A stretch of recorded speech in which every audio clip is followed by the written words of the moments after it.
Assalamualaikum warahmatullahi wabarakatuh. Perkenalkan, nama saya Intan Permatasari, BP 19010045, jurusan D3 Akuntansi, mata kuliah Akuntansi Keuangan Menengah 1. Persediaan atau inventory adalah nilai dari barang-barang yang masih ada atau masih dimiliki oleh perusahaan yang masih tersedia atau belum terjual atau masih belum terpakai sama sekali.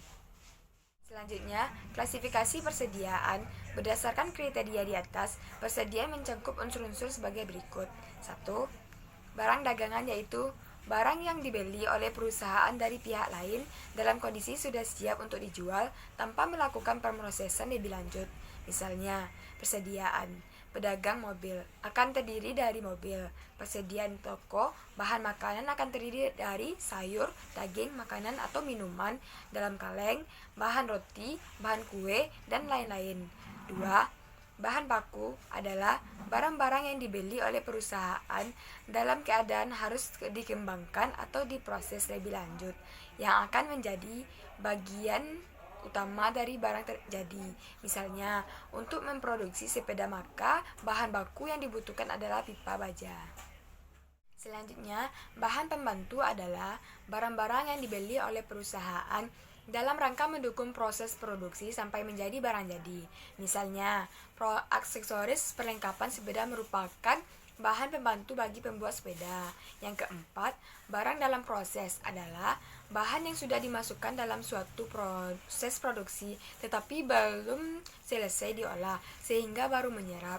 Sebagian biaya bahan, biaya tenaga kerja, dan biaya pabrik. Dalam proses dapat dilihat ketika Anda berkunjungi ke sebuah pabrik yang sedang dalam proses produksi.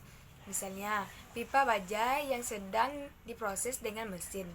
Selanjutnya kelima, barang jadi adalah produk selesai yang dihasilkan dari suatu pengolahan produk yang telah menyerap biaya bahan, biaya tenaga kerja, dan serta biaya pabrik secara tuntas. Misalnya, penyelesaian akhir dari sebuah sepeda sehingga menjadi sepeda yang siap untuk dijual.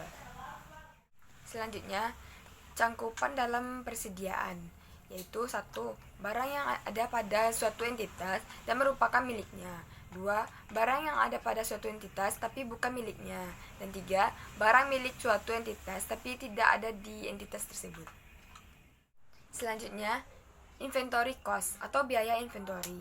Biaya inventory adalah biaya persediaan barang di mana persediaan barang tersebut merupakan persediaan periode sebelumnya, yang biayanya berupa biaya saat proses pemesanan inventory, biaya pengiriman inventory yang dipesan, biaya penerimaan inventory, dan biaya pembayaran inventory yang dipesan kepada pihak supplier. Selanjutnya, sistem pencatatan persediaan. Ada 2 pencatatan, yaitu metode periodik dan metode perpetual. Yang pertama, metode periodik. Metode pencatatan persediaan barang fisik secara pada waktu tertentu atau biasa disebut sebagai perhitungan fisik. Pada sistem pencatatan periodik, persediaan tidak dicatat ketika ada pembelian ataupun penjualan.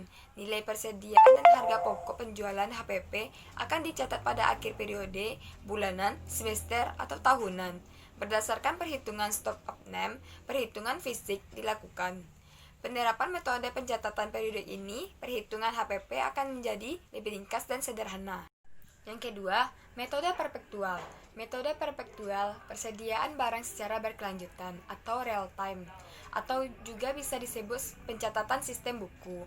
Pada metode perpetual, nilai persediaan dan harga pokok penjualan atau HPP setiap barang yang masuk dan keluar dicatat sesuai dengan waktu terjadinya transaksi. Untuk menjamin keakuratan jumlah persediaan, maka pada periode tertentu bulanan, tahun atau tahunan akan dilakukan perhitungan secara fisik stock of name. Persediaan barang akan menjadi identitas normal atau SKU yang dicetak secara manual pada kartu persediaan atau bin card, atau dicatat dengan sistem komputer yang terintegrasi. Dengan penerapan metode pencatatan perpetual, kita bisa mengetahui jumlah persediaan dan harga pokok penjualan atau HPP setiap saat. Kedua sistem pencatatan di atas memiliki keuntungan dan kekurangan masing-masing. Penerapannya dapat disesuaikan dengan jenis usaha yang diterapkan.